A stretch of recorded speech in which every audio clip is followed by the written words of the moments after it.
I honestly think that this series between the Boston Celtics and the Brooklyn Nets in the first round of the playoffs this year could literally be one of the most entertaining first round matchups that we've ever seen in NBA history. I mean, these two teams are so evenly matched, and for a first round matchup, 2 versus 7, this is just so fun to watch. If you guys watched game 1 yesterday, you would have seen the incredible game that ended in Jason Tatum catching a pass, spinning off his defender, and laying it in the basket as the buzzer sounds. And honestly, for me, that was not even the most exciting aspect and part of that game. And to think that this series is probably going to go on for 2 more weeks and potentially go 6 more games is insane. And what I'm going to look at today is why I think this series could literally be one of the most entertaining first round matchups we've seen, and ultimately analyze my prediction for the series as well. With that being said, let's get into it. The first thing we got to talk about here is the whole Kyrie Irving narrative. I mean, this is a guy who has had one of the weirdest and most controversial seasons in NBA history, with him not getting vaccinated, playing part-time for the vast majority of the season, and finally now he's able to play full-time, and of course he matches up in the first round after everything that's happened this year with the team that he stood on center court of their home court as a member of that team, the Boston Celtics, and said to the fans that he is planning on re-signing with the team in the offseason, and then dips. That's the team that he's playing in the first round. After everything that's happened this year, all the controversy, he's now matching up with the Boston Celtics on their home floor, and in the first game of the series comes out here and drops nearly 40 points on 12 of 20 shooting, 6 of 10 from 3, 6 assists, 5 rebounds, and 4 steals. And not to mention that this entire time, most of the time he's being guarded by Marcus Smart, who is literally one of the top defensive player of the year candidates this year and one of the most scrappy defenders in the league. And Kyrie just doesn't care. He's taking step back, sidestep jumpers over him and making all these tough shots. And this is just Kyrie getting started. This is just game 1 of a series that is most likely probably going to go 7 games. He's just getting started. He's just starting to cook up and get in his bag and just really get used to being back in NBA games and doing what he was doing before being that part-time player of last year, being a 25 point per game, 50, 40, 90 type scorer, still the best ball handler and one of the best shot creators for himself in the league, and just getting back to absolutely dominating games, whether that's being a playmaker in transition or whether that's just isolating and just dominating the way that he usually does in one-on-one matchups. And the best part about this whole Kyrie thing, at least in game 1 of the series, was how he was just going absolute savage mode on the Boston Celtic fans. I mean, there were 4 different occasions where I feel like the fines and everything are going to absolutely just pile up for Kyrie because of what he's saying to these fans, what he's doing to these fans. He's just being an absolute savage out there, and he just can't care less. He doesn't care how much he gets fined. He already makes so much money. He's just going to obviously just pay off those fines, and he doesn't care how much of a disrespectful savage he is to those fans. He's just coming out here with that killer mentality. He woke up and just chose violence, and I'm here for it. Now, something else that was really entertaining to watch, at least for me, was seeing Kevin Durant and Jason Tatum go head-to-head, especially when the Nets were on offense. And we know Kevin Durant's probably one of the greatest scorers of all time, one of the greatest playoff scorers and playoff performers overall of all time. And we all know that Jason Tatum, especially this season, he's had an incredible year. He's going to finish top 10 in MVP voting, maybe even top 5. And we know that Tatum is a pretty good defender, an over-average defender for sure. But the way that he played defense yesterday against the Celtics, I mean, I don't think I've ever seen anyone guard Kevin Durant that well, despite being 3 inches shorter than him. I mean, I did not know Tatum was really like that. He went out there, he played like an all-defensive caliber player.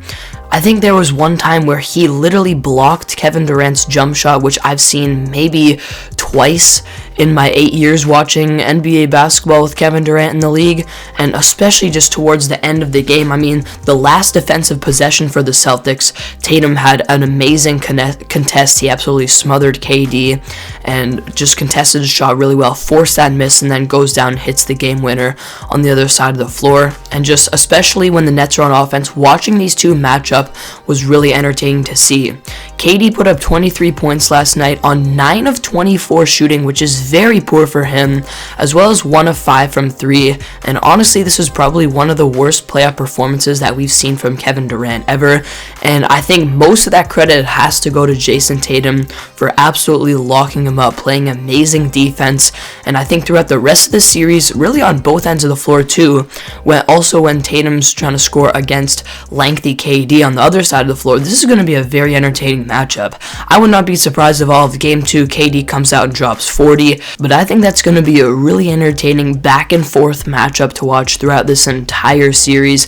Just seeing one of the best, if not the best player in the league right now in KD go up against another MVP candidate, the top 10 player in the game today, who's a little bit younger and trying to rise up as one of the best players in the NBA.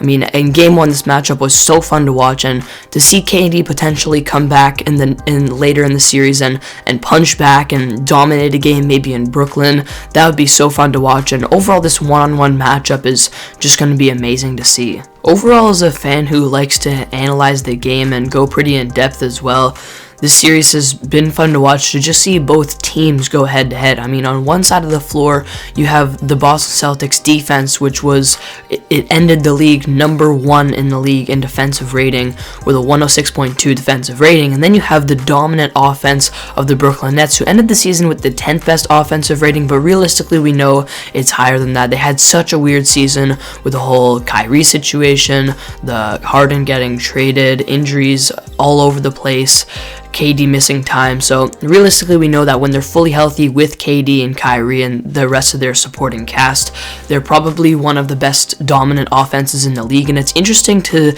see the Celtics defense and the Nets offense go head to head, because first of all, like I mentioned, you have those individual matchups. You have Smart versus Kyrie in ISO. That's very fun to watch. You've got KD versus Tatum, which I touched on, but then also you have overall the switchable defensive system of the Boston Celtics, which causes some problems that time we saw yesterday for the overall offensive flow of the Nets. And we see sometimes how the Nets have to get the ball moving a little bit more, which they're not exactly that used to compared to some other teams. Not to mention they have a little bit of chemistry issues. They haven't played together a lot, so it's just interesting to see how the Nets offense needs to adjust at times and how they can just straight up dominate in one-on-one sometimes, and also how the Celtics defense needs to adjust facing an offense like this without their defensive anchor in Robert Williams. Robert Williams, we saw throughout the season, he was one of the best defensive players in the league. He was an amazing rim protector and shot blocker, and now without that, the interior scorers on the Nets, the role players like a Bruce Brown or a James Johnson or a Nicholas Claxton, they might have some easier baskets inside, and even when a guy like KD gets downhill and goes towards the rim, and a crafty finisher like Kyrie, their two kind of main superstars, the Celtics now need to crowd the paint a little bit more in order to defend that, and because of that, that allows more open three-point shots for the Nets, and it just allows their offense to flow a little bit better. So seeing how the Celtics defense also needs to adjust was interesting to see yesterday. I think the Nets offense found a little bit more success because of that, and the straight-up dominance of Kyrie in one-on-one matchups, and overall, just those were just a few things I noticed. I mean, it was just really interesting to see how the Celtics defense and Nets offense matched up. And then on the other side of the floor, you have the Celtics offense, who they've been playing really well recently, getting out in transition a lot, moving the ball a little bit better. Jason Tatum and Jaylen Brown have been playing amazing. Their three-point shooting has been pretty good, but also seeing how the Nets defense has been able to guard that. And I'd also like to point out that I think a guy like Nick Claxton could be an X factor in the series. He's the Nets' best defender. He's very versatile. He can defend on the perimeter. He can defend a guy like Tatum and a guy like Brown. He can protect the rim a lot. And on offense, without Robert Williams, he could get a lot of opportunities near the rim. Something I wanted to point out, I think Nick Claxton is a very underrated player. But overall, the X's and O's have been very interesting in that game one as well, and I think will be pretty interesting throughout the rest of the series as well, and that's just something I wanted to point out. My overall point of today's video is, if you didn't watch Game 1 Celtics versus Nets and you're an NBA fan, you need to start watching this series. I know for me personally, as a Raptors fan, I watch all the Toronto Raptors playoffs games, which by the way did not get off to a good start for them. Topic for another day. But I'm telling you right now, I try to watch as much basketball as possible. Life is busy, but I will make time for this Celtics and Nets series because, my God, it will be so entertaining to watch. I think the Celtics ultimately are going to win this series in 7. That was my original prediction. I'll be sticking with that. It's a very evenly matched series, and like I said throughout today's video many times and for multiple different reasons, this will be an extremely entertaining series to watch and might be one of the most fun to watch first round matchups and evenly matched first round matchups that we've ever seen. So thank you guys for watching today's video. I hope you enjoyed. Be sure to leave your comments down below and your thoughts on this series between the Celtics and the Nets and who you think is going to win this series, and I'll see you all next video.